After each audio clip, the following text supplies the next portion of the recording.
कधीच नाही चुकणार तुमचे फेवरेट टीव्ही शोज झी5 सोबत, तेही एकदम फ्री। बोला वहिनी, काय करणार आहे तुम्ही? वंच आता येळ कमी आहे। ही गोष्ट 25 वर्ष आधी सुरू झालेली, मग आता मेलेली मडी कशा पाय उकरायची? त्याच्यामुळं मी जास्त काही सांगू शकत नाही तुम्हाला। हा, पण एक सांगते, तो तुझा नवरा आहे ना, तो लई नीच आहे, नालायक आहे। असं वाटतं त्याला जित्ता जमिनीत गाडून टाकावं। माफ कर, थेट बोलते मी। माफी कशासाठी मागताय? मी तर रोज त्या माणसाच्या मरणाची वाट बघते।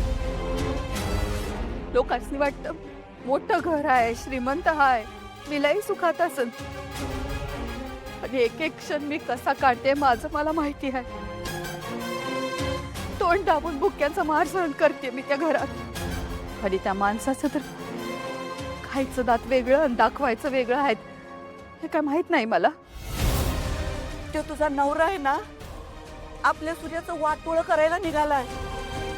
सूर्याला रस्त्यावर आणायला निघालाय तो। का त्या गरीब बिचाऱ्या पोराच्या मागं पडले ते? त्या पोरानं काय बिघडवलं यांचं?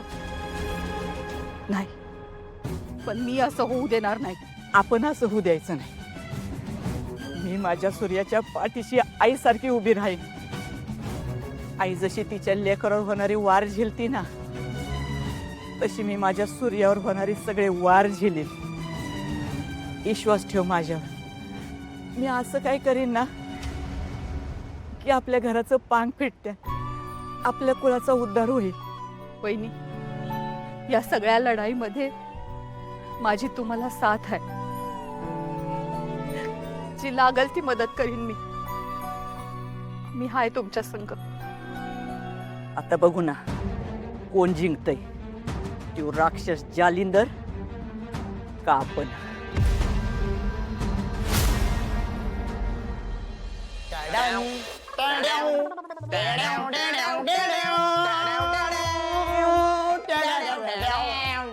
पुढे काही म्हणा, दादाच्या काकाच्या मिशाला एकदम रुबाबदार होत्या। आणि मी तर म्हणतोय मिशा सोड, माणूस पण एकदम रुबाबदार होता। हा वय, त्यांचा फोटो बघितला का मगाशी? कसला लुक आहे, एकदम डेंजर आहे का हा ना? मी तर म्हणतो आता या अख्ख्या घराव त्यांची कावळ्यासारखी नजर असणार आहे। हा, ही शिडी कशाला आणली? काकांसाठी। काय? काकांसाठी? अरे पण काका तर अगं धनू, म्हणजे काकांचा फोटो लावण्यासाठी। झी5 ॲप डाउनलोड करा आणि पहा सर्व एपिसोड्स एकदम फ्री।